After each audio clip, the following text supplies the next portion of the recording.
أستغفر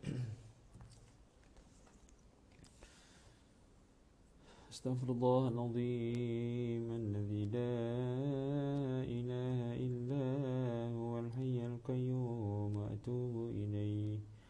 أستغفر الله العظيم الذي لا إله إلا هو الحي القيوم وأتوب إليه. أستغفر الله العظيم الذي لا إله إلا هو الحي القيوم وأتوب إليه. اللهم أنت ربي لا إله إلا أنت خلقتني وأنا عبدك وأنا على عهدك ووعدك ما استطعت. أعوذ بك من شر ما صنعت. أبوء لك بنعمتك علي وأبوء بذنبي فاغفر لي فإنه لا يغفر الذنوب إلا أنت. اللهم صل على سيدنا محمد وعلى آل سيدنا محمد كما صليت على سيدنا إبراهيم وعلى آل سيدنا إبراهيم وبارك على سيدنا محمد وعلى آل سيدنا محمد كما باركت على سيدنا إبراهيم وعلى آل سيدنا إبراهيم في العالمين إنك حميد مجيد. Assalamualaikum warahmatullahi wabarakatuh. Sama-sama kita mulakan pertemuan pada pagi ini dengan membaca umul kitab Al-Fatihah. A'udzu billahi minasyaitonir rajim. Bismillahirrahmanirrahim. Alhamdulillahi rabbil alamin. Ar-Rahmanir Rahim. Maliki yaumiddin. إياك نعبد وإياك نستعين اهدنا الصراط المستقيم صراط الذين أنعمت عليهم غير المغضوب عليهم ولا الضالين آمين. إن الحمد لله نحمده ونستعينه ونستهديه ونستغفره ونعوذ بالله من شرور أنفسنا ومن سيئات أعمالنا من يهده الله فلا مضل له ومن يضلل فلا هادي له. أشهد أن لا إله إلا الله وحده لا شريك له وأشهد أن سيدنا محمدا عبده ورسوله. سبحانك لا علم لنا إلا ما علمتنا إنك أنت العليم الحكيم. قال رب اشرح لي صدري ويسر لي أمري واحلل عقدة من لساني يفقهوا قولي.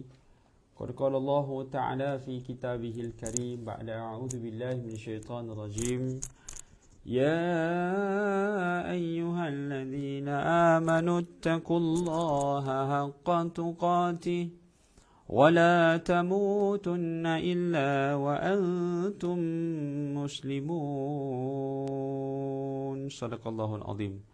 Sidang penonton, tuan-tuan perempuan yang dirahmati Allah Subhanahu wa taala sekalian. Pertama dan selamanya kita merafakkan syukur pada Allah Subhanahu wa taala kerana diberikan peluang dan ruang untuk bertemu bersiaran pada pagi yang berbahagia pada hari ini. Ya, hari ini hari Rabu bersamaan dengan 28 Disember bertarikh 4 Jamadil Akhir 1444 Hijrah. Berbaki lebih kurang 3 hari kita pada tahun ini dan berbaki lebih kurang 87 hari menuju bulan Ramadan Al-Mubarak. Maka mari sama-sama tuan-tuan dan puan kita merafakkan syukur pada Allah Ta'ala di atas nikmat iman dan nikmat Islam yang kita ada, di atas nikmat sihat, masa lapang, di atas nikmat rasa nak melakukan ketaatan itu yang Allah Ta'ala anugerahkan dalam hati kita. Maka segala nikmat yang Allah Ta'ala kurniakan ini wajib untuk kita syukuri, kerana Allah Ta'ala berfirman, la in syakartum la azidannakum wa la in kafartum inna azabi lasyadid. Kalau kamu syukur pasti aku tambah, kalau kamu kufur pasti azabku amatlah pedih. Maka di atas maksud mensyukuri nikmat yang Allah Ta'ala kurniakan pada kita, maka kita maksimumkan ketaatan, kita banyakkan melakukan ibadah, banyakkan menyebut Alhamdulillah, banyak meluangkan masa untuk melakukan ketaatan. Ada dua jenis manusia. Yang pertama, dia hanya beribadah bila ada masa kosong. Yang seorang lagi, dia mengkosongkan masa dia untuk ibadah. Cuba tanya balik diri kita, adakah kita ni termasuk orang yang mengkosongkan masa untuk ibadah ataupun tunggu ibadah masa kosong je. Jadi pilihlah, kan saya bagi pilihan ni supaya saya nak bagi pilih, saya suruh pilih. Jadilah pilihlah orang yang mengkosongkan masa dia untuk melakukan ibadah. Kerana orang yang boleh mengosongkan masanya untuk beribadah, maka dia tahu matlamat hujungnya adalah untuk bertemu dengan Allah Subhanahu Wa Taala. Orang yang hanya beribadah ketika masa kosong dan dia tak jumpa masa kosong sebab penuh masa dia sibuk manjang, maka percayalah, sampailah ke mulutnya tercium tanah kubur sekalipun, dia masih lagi tak jumpa masa yang sesuai untuk ibadah. Ya Allah Ta'ala berfirman dalam surah At-Takatsur ba'da a'udzubillahi minasyaitanir rajim. Alhaakumut takatsur hatta zurtumul maqabir kalla saya'lamuna thumma kalla saya'lamun. Kalian tertipu dengan amalan takasur. Takasur ni apa tuan-tuan dan puan? Takasur berasal daripada perkataan kathirun, iaitu banyak. Takasara yatakatharu takasur. Takasur membawa erti memperbanyak-banyakkan. Satu penambahan imbuhan pada lafaz kathirun, kathara, takasara, saling banyak membanyak. Dah banyak dah, nak lagi. Jadi takasur ini merujuk pada satu sifat yang tak boleh berhenti daripada mengumpulkan. Dan Allah Ta'ala bagi tahu manusia ni dia akan berhenti mengumpul sesuatu perkara bila mana? Hatta zurtumul maqabir, sehinggalah mulutnya itu tercium tanah kubur. Ya Allahu Akbar. Artinya bila mati sampai barulah berhenti segala tindakannya untuk mengumpul-ngumpulkan takasur. Jadi sifat takasur ini kita kena berhati-hati kerana Allah Ta'ala gunakan lafaz al-hakum. Al-hakum ni membawa erti kalian tertipu. Tertipu tu maksudnya bukan dia tak sedar. Bukan dia sedar, dia tak sedar yang dia sedang ditipu. Kalau sedar, dia panggil lahwun. Dia panggil lara. Lara tu dia buat benda yang tak berfaedah tapi dia sedar. Kalau lahwun ni dia tertipu, maksudnya dia buat rasanya benda baik dah, ataupun rasanya benda tu bermanfaat, ataupun dia langsung tak sedar benda tu tak bermanfaat. Jadi subhanallah, kita nak kena elak daripada penipuan seumpama ini, iaitu Allah rakamkan dalam surah At-Takatsur. Selamat datang kepada sahabat-sahabat di Facebook, Masya Allah. Terima kasih kepada Kak Lin Mazlin, Waalaikumsalam daripada Johor Bahru, Masya Allah, Masya Allah. Kepada Ramli Adam, kepada Syuhada Adah, Waalaikumsalam, Masya Allah, Nurmala Saleh, dan semua yang hadir, Makcik Atikah Tukimin daripada Melaka, dan semua yang hadir, kita live daripada Surah An-Nur Fasa 3A Bandar Seremban Selatan. Sebarang sumbangan boleh disalurkan ke tabung surau seperti mana yang telah pun dipin oleh AJK Surau. Dan agar kehadiran tuan-tuan perempuan ke Facebook surau ini menambahkan seri, Kak Ju, Makcik Atikah dan semua yang hadir, doakan kebaikan berpanjangan, Allahumma amin. Ingat, apabila dipanggil, kita masih lagi berpeluang untuk berada dalam apa juga bentuk ketaatan, itu adalah satu isyarat daripada Allah Subhanahu Wa Taala bahawasanya jalan ke syurga itu kita masih lagi berada pada landasannya. Kerana kata Nabi SAW dalam sepotong hadis, tidaklah seorang itu beramal dengan amalan ahli syurga sehinggalah dia dengan syurga tinggal satu hasta lagi. Lalu dia beramal dengan amalan ahli neraka dan dia mati lalu ditempatkan ke dalam neraka. Dan tidaklah seorang itu beramal dengan amalan ahli neraka sehinggalah dia dengan neraka hanya satu hasta saja. Lalu dia melakukan amalan ahli syurga, lalu dia mati dan dia ditempatkan ke dalam syurga. Apa pengajarannya? Pengajarannya adalah amalan ketaatan itu penyebab manusia ke syurga. Setiap taat yang kita buat ini adalah perjalanan untuk menuju syurga. Walaupun kadang-kadang kita buat maksiat, itu kita admit, kita faham. Ya, kita akur dan kita mengaku kadang-kadang kita buat maksiat. Jadi perjalanan ke syurga itu tidak terganggu, ataupun perjalanan ke syurga itu tidak digadaikan dengan satu dua maksiat yang kita tak sengaja kita buat. Dia macam inilah tuan-tuan dan puan. Kita nak tanam nenas, kita nak tanam tembikai, kita nak tanam apa lagi, cherry, kita nak tanam pokok pisang. Dalam keadaan kita tanam pokok-pokok ni, kadang-kadang lalang tumbuh. Tumbuh tak lalang? Tumbuhlah. Saya bagi tahu, tumbuh. Kita tanam serai, lalang pun banyak. Sedangkan lalang dengan serai itu macam adik-beradik je. Lalang pun tumbuh. Adakah disebabkan dengan tumbuhnya lalang, maka kita tak tanam tembikai? Tidak. Kita tanam tembikai, lalang tumbuh. Kita tanam nenas, lalang tumbuh. Kita tanam bawang, lalang pun sibuk.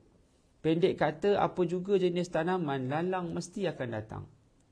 Tapi kita buat apa dengan lalang ni? Kita bongkar dia, kita bongkar, kita buang. Kita cabut, kita buang. Kita buang tu untuk apa? Untuk pastikan pokok ubi kayu, pokok apa-apa yang kita tanam ni tadi menghasilkan buah. Menghasilkan penghasilannya. Jadi begitulah orang yang tanam buah tembikai, buah nenas, at the end of the day, dia memang, cakap orang putih dah. Hujung sekali memang dia dapat buah tu. Jangan pula nanti ada orang yang tanam lalang. Orang yang tanam lalang lalu mengharapkan buah, itulah dipanggil kegilaan. Ya? Dia buat maksiat lalu mengharapkan Allah Subhanahu Wa Taala. Ustaz, sedangkan orang yang buat taat pun belum tentu ke syurga. Jadi apa salahnya saya buat maksiat? Nampak? Ada orang beralasan menggunakan hadis yang sama, sedangkan ahli syurga yang buat ibadah pun tak tentu ke syurga. Jadi biar saya buat maksiat, sebab kalau takdir saya ke syurga, saya akan ke syurga. Oh, cukup confident dia. Dia patutnya kena pandang, setara kita buat ibadah pun tidak ada jaminan kita akan ke syurga. Apatah lagi kalau kita membuat maksiat. Begitu. Maksudnya setara tanam pokok tembikai pun belum tentu tumbuhnya tembikai. Apatah lagi kalau tanam lalang. Apatah lagi kalau tanam lalang. Ya Kak Ju, orang tanam lalang tapi mengharapkan buah. Allahu Akbar. Ya betul. Jadi setara tanam buah pun belum tentu buahnya menjadi. Kalau tanam lalang, apa pun tak jadi. Kan? Paling kurang dia laluilah proses menanam buah. Ada SOP-nya. Memanglah kecewa. Kecewa tak kita bila mana kita tanam buah, tiba-tiba banjir ke, ataupun buah kita ataupun ladang kita dilanggar oleh sekumpulan gajah. Kita kecewa lah. Tetapi kita dah go through the process. Kan, selagi mana proses tu ada, dia mendewasakan kita macam mana cara nak tanam. Proses itu yang mahal, ya? Proses untuk menjadi orang yang berjaya menanam tembikai. Kalau sekadar goyang kaki tunggu tembikai datang, itu kita tak belajar. Tak belajar. Kita akan belajar bila mana kita usahakan sesuatu, lalu kita menemui jalan kebuntuan dan kegagalan. Jadi marilah. Ya, kita dah pun berada di ambang tahun baru dah. Saya kira ni kuliah terakhir sebelum tahun baru. Kita berada betul-betul di ambang tahun baru. Jadi kita nak jadi orang yang membawa pembaharuan dalam diri. Sayang kalau kita dari sudut pekerjaan kita nak ada penambahbaikan, dari sudut kehidupan kita nak ada penambahbaikan. Kita punya kenderaan kita nak ada penambahbaikan. Anak kita kalau boleh kita nak anak kita ada penambahbaikan dari sudut pencapaian pekerjaan. Tapi sayang, seribu kali sayang, kita yang nak berdagang seorang diri di alam barzah esok, tapi kita tak pernah mendambakan perubahan di dalam hidup kita. Kita tidak pernah mendambakan pembaharuan dalam hidup kita. Kita yang nak berjalan esok ni. Cuba tuan-tuan perempuan bayangkan kita nak berjalan pergi ke alam barzah seorang-seorang. Kita kalau nak balik kampung pun kita akan cari kawan. Kita punya persiapan kalau nak bermusafir rasa macam tak cukup barang dah. Sebab kita nak berjalan jauh ni. Ya, saya pernah pergi travel ke Jordan, pernah duduk di New Zealand. Pengalaman menjadi seorang musafir itu cukup berharga. Sebab apa? Sebab kita tahu kita sentiasa tak cukup. Masa saya nak pergi Jordan tu, macam-macam makanan mak saya letak. Serunding lah, papadom lah, apa dipanggil, budu. Saya tak pernah makan budu, tapi dapat budu juga dalam bekas makanan nak pergi Jordan. Sebab apa? Sebab ni boleh makan ni, kalau kamu tak cukup makanan, makan budu. La ilaha illallah. Saya cakap, mak, orang kat Jordan tu manusia juga, dia makan juga ayam. Takkan saya tak boleh survive dengan makanan orang Arab? Mana tahu kamu tak boleh makan nanti. Itu pengalaman pertama saya nak pergi Jordan. Maksudnya apa? Perjalanan yang kita rancang tu, punyalah nervous, punyalah takut nak pergi. Sampai Jordan je tuan-tuan perempuan, terus makan nasi, makan dengan susu kambing. Allahu Akbar, memang betul tak boleh makan. Nasi, dia punya kuah atau kuah apa? Kuah ada yogurt. Mesti tuan-tuan perempuan tak pernah bayangkan makan nasi dengan yogurt. Makan yogurt sendiri pun dah mengazabkan. Makan nasi dengan kuah yogurt. Allahu Akbar. Saya pandang, astaghfirullahaladzim, bang, betul ke kita makan ni bang? Betul. Yang abang lama-lama tu dia buka yogurt, dia teguk dia yogurt. Ya Allah, makan yogurt. Abang ni memang bukan manusia lagi dah. Dia minum yogurt tu yogurt susu. Kalau susu lain, yogurt ni dia susu masam. Susu masam tu buat kuah nasi. Allah. Itu pengalaman orang di Jordan. Kalau kita boleh survive, tahulah. Siapa pernah duduk di Arab, makan falafel. Falafel tu apa? Falafel tu kacang tu digoreng. Rasalah macam makan cekodok tu. Kan? Cekodok Arab ni namanya falafel. Satu falafel tu saya kira dalam 10 sen kot.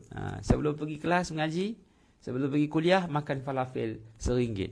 Jadi dapatlah dalam 10 ketul falafel. Seronoklah, kenyang. Macam makan cekodok tu. Jadi subhanallah, duduk di Jordan, dalam keadaan kita merancang perjalanan itu pun kita rasa takut. Dan kita tahu ada jaminan orang hidup di Jordan, ada student Malaysia di Jordan. Jadi kita rasa sangat takut, cakap makanan tak cukup. Lepas tu pergi ke New Zealand. Saya duduk di New Zealand ni lagi takut. Sebab apa? Sebab perjalanan yang isteri saya cakap, abang kalau pergi Jordan, kalau pergi New Zealand, pertama sekali janggut kena potong. Jadi saya kena cukur janggut. Bayangkan, belajar pada Jordan, janggut berjambang. Tiba-tiba pergi New Zealand, janggut kena potong. Sebab masa tu memang Islamic phobia sangat tinggi di Australia. Jadi saya transit di Australia. Jadi takut nanti saya tertahan pula dekat Australia. Dia janggut kena potong, misal kena potong, kena tukar pasport. Pasport saya tu yang ada cop Jordan, cop Syria, cop Saudi, semua kena tukar. Kena pakai pasport yang clean, yang kosong.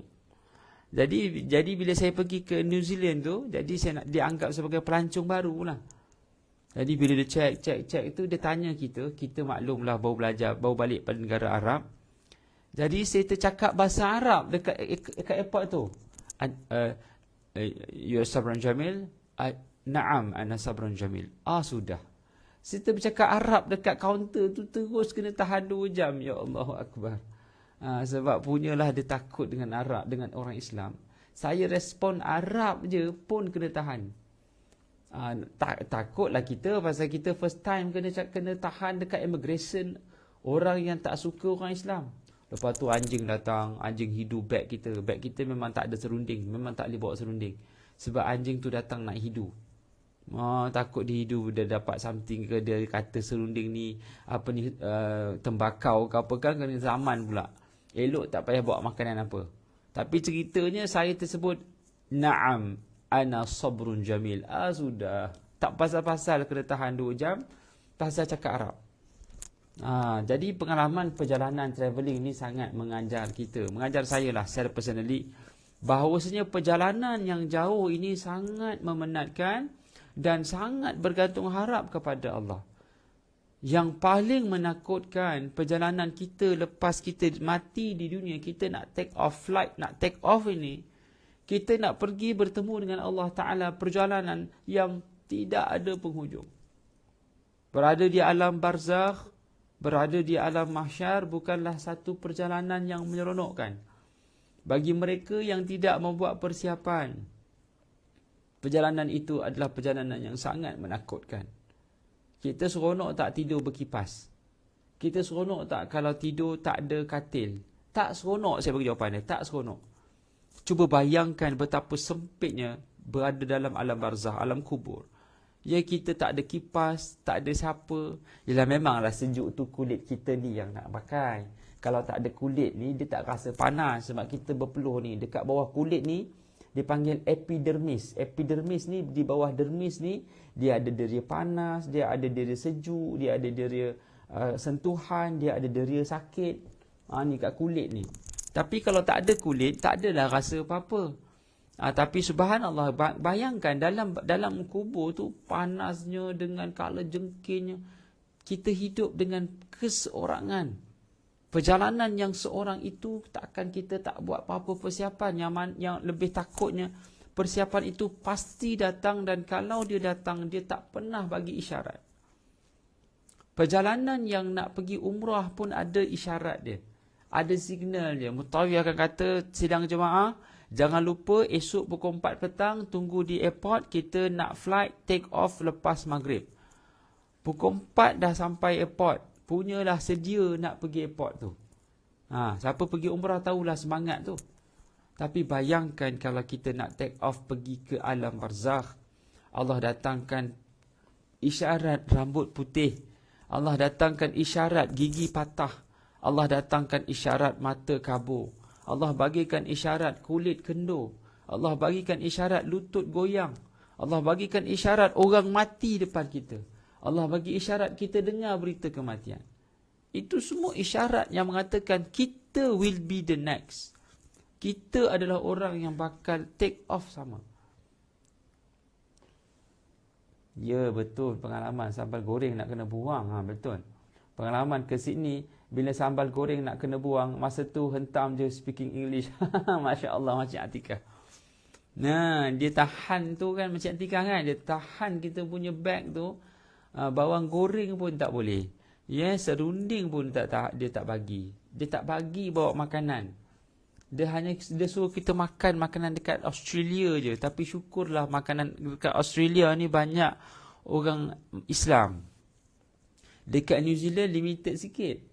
Dekat tempat saya duduk tu, dekat South Island, siapa ada peluang pergi ke New Zealand, pergi ke South Island.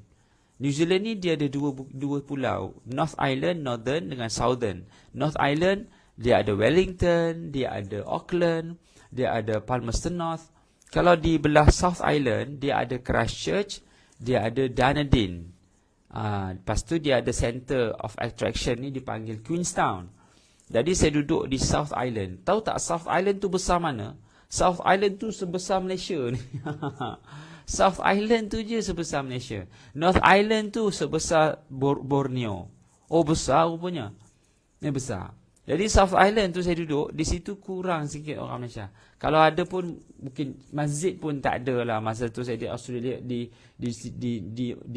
Otago, dia pakai dewan je. Dia pakai dewan pun dia buat solah. Dia buat masjid lah. Dia tak ada masjid proper macam di Christchurch yang tempat kena attack dulu tu. Kalau di Dunedin ni tak ada masjid. Kalau di Invercargill ada masjid. Di bawah lagi daripada, itu dipanggil the southern part of South Island. Itu dipanggil Invercargill. Sebelum pergi ke pulau yang paling bawah dalam dunia. Jadi subhanallah, di situ kalau tak ada daging halal, habis bekalan daging halal, memang tak makan lah. Adalah makan ikan, adalah kedai-kedai Arab. Tapi selalunya orang kita ni nak dapat daging halal kena tempah seminggu. Nak dapat ayam, ada kedai-kedai butcher yang memang supply ayam. Ada sekali tu masa tu nak raya, kami tempah dah ayam, daging dah. Sebab nak masak rendang. Jadi daging datang sebelum Jumaat, orang Islam collect lepas Jumaat. Dan saya datang lepas Jumaat, daging dah habis. Saya kata, kenapa awak jual dekat kampung orang lain? Sedangkan saya yang tempah daging halal ni. Dia kata, I thought you were just now coming here and take it all the meat. Awak yang datang sejak tadi yang ambil semua meat tu. Saya kata, mana ada? I saw your friends all the beard. Dia kata, aku nampak kawan-kawan semua ada jambang. Oh, rupanya aku rasa itu semua orang Yahudi lah, bukan orang Islam. Yes, they all wearing so weird and use the topi. Dia cakap macam tu lah, dia pakai topi apa semua. Itu sah-sah orang Yahudi. Rupanya orang Yahudi pun makan daging halal juga. Bila dia tak jumpa daging kosher, dia cari daging halal. Dan dia orang Islam tunggu daging halal lepas malam Jumaat. Tak ada daging halal. Memang naya Pak Karim masa tu. Pasal nak raya. Nak raya tak ada daging, memang tak masak rendang lah jawapannya kami. Jadi subhanallah, perjalanan yang travelling, dia memang betul memenatkan. Perjalanan yang jauh ini sangat memenatkan. Jadi siapa-siapa yang tak pernah berjalan, siapa-siapa yang tak pernah berpeluang untuk bermusafir, percayalah, perjalanan permusafiran ke mana-mana destinasi, kita sangat bergantung harap kepada Allah Ta'ala untuk sampaikan kita ke destinasi itu. Cuba bayangkan kita sangkut perjalanan, beg tak sampai, akhirnya orang sakit, ubat tak jumpa. Itu semua pengalaman yang mendewasakan kita. Jadi percayalah, perjalanan selepas kita berada di dunia ini, kita masuk je di alam barzakh, masuk je di alam mahsyar nanti. Perjalanan yang berapa lama tuan-tuan dan puan? Berapa lama kita nak berada di alam mahsyar nanti? Berapa lama? 50,000 sanah, 50,000 tahun. 50,000 sanah fasbir sabran jamila, kata Allah Ta'ala. 50,000 tahun dan sabarlah dengan sabar yang cantik. Sabrun jamil tu maksudnya sabar yang cantik. Allah sebut dalam surah Ma'arij, fasbir sabran jamila, sa'ala sa'ilun bi'adhabin waqi' lil kafirina laysa lahu dafi' minallahi dhil ma'arij. تعرج الملائكة والروح إليه في يوم كان مقداره 50,000 سنة فاصبر صبرا جميلا. Surah Ma'arij. Saya ingat surah saya, nama saya disebut 3 kali dalam Quran. 2 kali dalam surah Yusuf, sekali dalam surah Ma'arij. Surah Yusuf dengan lafaz fasabrun jamil, cerita pasal Nabi Yusuf AS. Dan dalam surah Ma'arij cerita pasal bagaimana situasi manusia yang akan berjalan di alam barzakh, dan bila berhadapan dengan azab, maka Allah kata fasbir sabran jamila, sabarlah dengan sabar yang cantik. Perjalanan itu menuntut kita 1001 kesabaran. Dan kata Nabi SAW, sebelum kaki anak Adam boleh berganjak di padang mahsyar, kena tanya 4 soalan. Soalan berada di alam barzakh telah pun diketahui kita. Yang pertama kata Nabi SAW, la tazula qadaman abdin yaumal qiyamah hatta yus'alu anil arba'ah. Tidak akan berganjak kaki anak Adam itu di padang mahsyar melainkan ditanya 4 soalan. Soalan yang pertama, an umrihi fima aflah, fima afnah. Tentang umurnya manakah digunakan. Wa an jismihi wa an jasadih wa an syababih fima ablah. Wa an malih min aina iktasaba wa fima anfaqa. Wa an ilmihi fima fa'ala fih. Allah akan tanya 4 soalan ni, kata Nabi SAW. Oh, untung katanya. Alhamdulillah lah, nama saya ni Tok saya yang bagilah, Tok. Tok belah mak. Dia memang pilih nama saya sama ada nak letak Sabran ke ataupun Saiful Bukhari.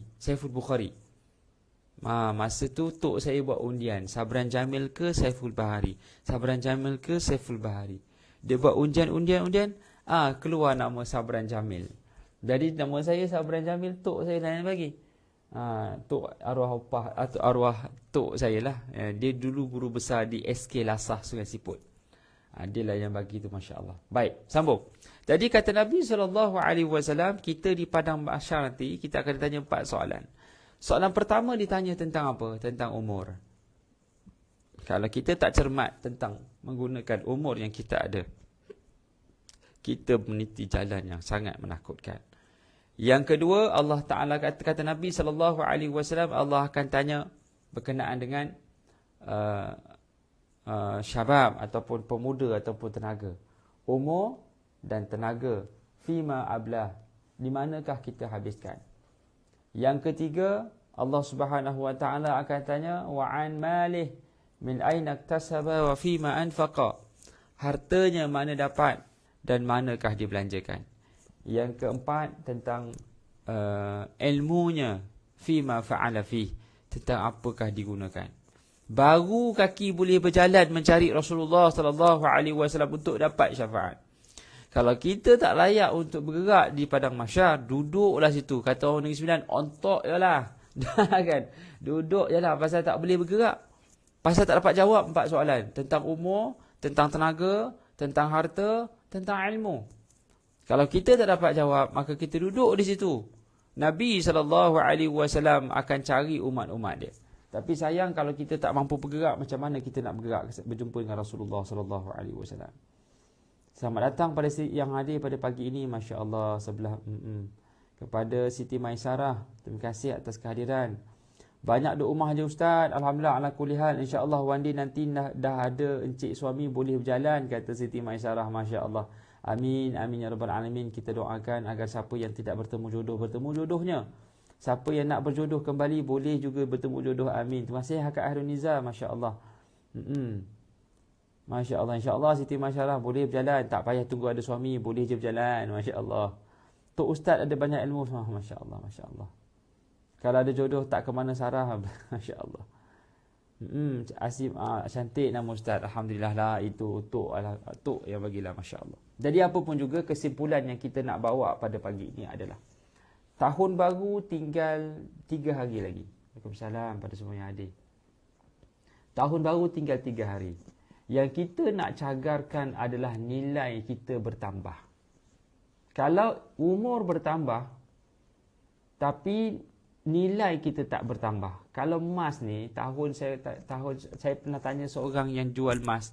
Dia kata, Ustaz, masa tahun 19 awal 90-an, 1 gram tu RM30 je. Itu pun orang kata mahalnya lah emas. Beli RM30 boleh buat apa? Beli selemak RM30 macam-macam dapat katanya. 1 gram emas tu RM30 pun orang rasa mahal dah. Sekarang 1 gram emas RM271. Semalam saya tengok dekat mana PJ Mall. PJ Mall kata emas harga dia berapa? Alamak, saya tak nampak dah. Kan? Public Gold. Public Gold. Saya tengok sekarang ni satu emas RM280. Allahu Akbar, mahalnya. Masa makin meningkat, harga emas makin naik. Masa makin meningkat, harga rumah makin menaik. Makin lama kita bekerja, gaji kita makin menaik. Makin lama kita buat kerja, kita makin tinggi gaji. Tapi sayang, makin lama kita punya umur, mengajinya tak bergerak. Makin lama kita punya umur, semayangnya tak ada gerak. Bagi banyak kita punya umur, ilmu tak bertambah, takut pada Allah tak bertambah. Kalau semua benda lain bertambah nilai dengan hanya masa, kita ni masa bertambah tapi tak ada nilai tambah. Itu musibah. Waalaikumsalam kepada Nurul Anak. Itu musibah. Dulu emas murah, duit tak ada. Ya Kak Asyah, betul. Ya, zaman dulu emas murah, orang tak ada duit. Sekarang emas mahal pun tak ada duit. Jadi orang tu kata, Ustaz, kalau ada duit sikit, beli je lah emas. Sebab apa? Percayalah, kalau emas naik RM500 segram pun nanti, percayalah, langsung pun tak ada duit. Jadi orang cuba target, lagi setahun, emas ni lagi 10 tahun lah, emas akan jadi 2 kali ganda harga. Jadi sebelum dia jadi 2 kali ganda harga, maka beli sekarang. Itu yang orang cakap lah, wallahualam lah. Mungkin cara kita menilai duit pun dah berbeza. Sebab yelah, kalau kita tengok di Jepun, mereka menggunakan 1,000 yen. Untuk 1,000 yen tu murah lah harga dia. Sebab dia dah berada di sangat tinggi dah. Kita tak sampai lagi menggunakan dana ataupun nilai RM1,000. Kita hanya RM100 lah. Jadi zaman dulu, zaman dekat negara yang berpendapatan tinggi ni, dia dah sampai buat satu mata wang yang lebih tinggi. Kalau di Eropah, dia buat mata wang pound sterling. Sebab pound ni lebih tinggi berbanding currency yang ada. Sebab apa? Sebab duit dah sampai ratus-ratus dah, ribu-ribu dah. Jadi kita belum sampai itu lagi. Nanti kita akan sampai mata wang kita ni banyak digit. Jadi dia simplifykan kepada satu figure yang lain lah. Jadi subhanallah, marilah sama-sama tuan-tuan, kita bakal bermusafir ke alam barzakh. Yang masa pun dah nak habis dah ni, kita pun dah masuk syuruk dah, nak solat 2 rakaat. Jadi apa pun juga kita, masa kata orang putih, times wait for no man. Masa ni tak tunggu siapa. Jadi maka masa makin meningkat, kita nak tingkatkan nilai diri kita, maka ayuh bersama dengan kita sama-sama menggembeling tenaga untuk jadi insan yang bernilai tinggi di sisi Allah Ta'ala.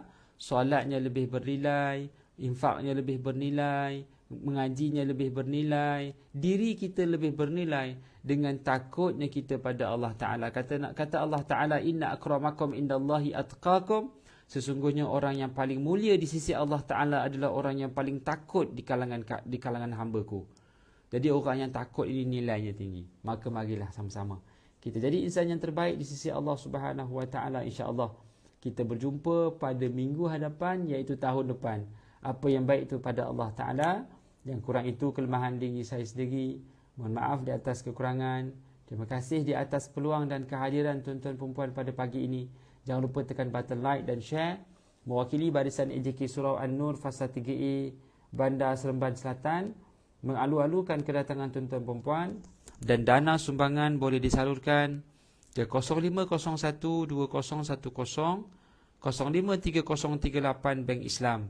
Aqulu madza tasma'un, aqulu qawli hadza wa astaghfirullahal azim li wa lakum wa li jami'il muslimin wal muslimat fastaghfiruh. Wabillahi taufiq wal hidayah. Wassalamualaikum warahmatullahi wabarakatuh. Kita tangguh pertemuan dengan tasbih kafarah dan suratul Asr. Subhanakallahumma wa bihamdika asyhadu an la ilaha illa anta astaghfiruka wa atubu ilaik. Bismillahirrahmanirrahim. Wal asri innal insana lafi khusr illa alladhina amanu wa amilus salihat wa tawassaw bil haqqi wa tawassaw bis sabr. Assalamualaikum warahmatullahi wabarakatuh.